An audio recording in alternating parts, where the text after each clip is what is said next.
Namaste everybody. Let us see how fiber is removed from the posterior capsule very safely. This is after emulsification of the nucleus. The PC is washed with a BSS and the fibers are released. This is 24 cannula mounted on a glass syringe without piston or plunger. Globe is stabilized and this 24 cannula is taken towards the posterior capsule.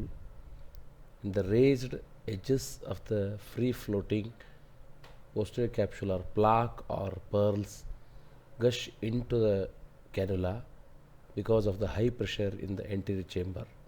Let us see one more case. This is a 24 cannula mounted on a glass syringe without the plunger. As soon as we go near the fiber, the BSS starts going into the cannula and takes away all the fibers. At times PC appears to come onto the cannula, but it never gets damaged.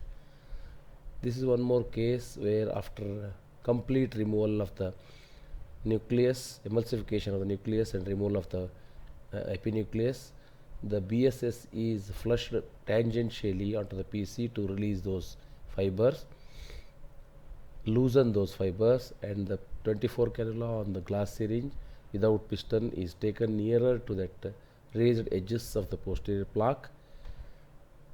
You can see how nicely the BSS going into the syringe through that cannula takes away all the posterior capsular fiber or plaque very safely.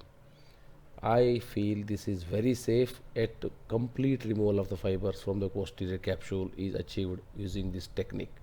Thank you very much.